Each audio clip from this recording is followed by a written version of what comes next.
It's Local Edition. Brad Pomerance here. You know him well. He is Joe Santoro. He had been mayor of Glendora. He had been police chief in Monrovia. But in the 80s, he was a captain in the Monterey Park Police Department. And he was involved in a grand experiment, and he has written about it. It's called, the book, Call Sign Eagle 1. Captured the imagination of folks throughout the 1980s. Tell us about this era, sir. Well, it was an experiment that started it, and we were going to use ultralight aircraft. And when you say ultralight aircraft, you mean that in the truest sense.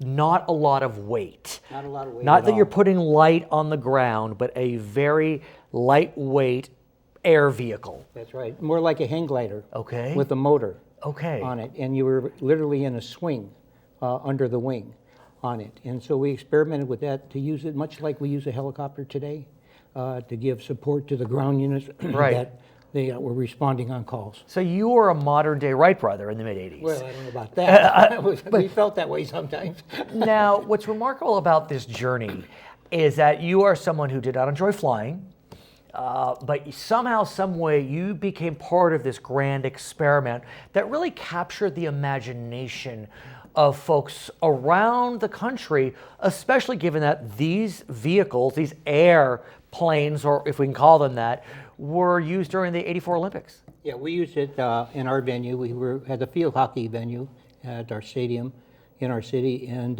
we used it for air support, to do surveillance, to do traffic monitoring and traffic control, and it literally generated a huge amount of publicity for the city and for this program. And because we looked up and we weren't sure what we saw. That's Is it a right. bird? Is it a plane? People would look up and they'd say, "Hey, what the heck is that?" And then it got to the point to where people in Monterey Park would actually go out in their backyards when we were on patrol, would actually go out in their backyards, have a picnic, and wait for the ultralights to come around. So the program lasted for 4 years. Why did the program ultimately see its demise? Well, it was an experiment, and we went through 3 different ultralights trying to pick the best one. And in the book, we show and tell stories about Sure. all 3 of them. And what happened is that it's a light vehicle, and so it was very subjective to wind shears and turbulence. And in the San Gabriel Valley, a lot of wind. I guess you could get it coming from the desert, Santa Ana's. Especially in Monterey Park, because it was very hilly and the terrain, and we would literally have to come in for our landings at the top of a hill, and we'd pick up wind shears off of the hill, and it would just bounce them around quite a bit. I was a pilot, but I wasn't a patrol guy, patrol pilot. I was in charge of the program. I see.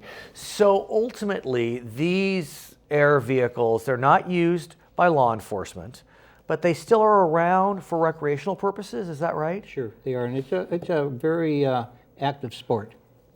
And you must be proud that the Smithsonian Institute in Washington, D.C., the museum, contacted you or the organization to have some of these initial planes displayed. Sure, in about 1980, after the first one, which is the first lightweight one, they asked us for it because they know it was getting inquiries from around the world.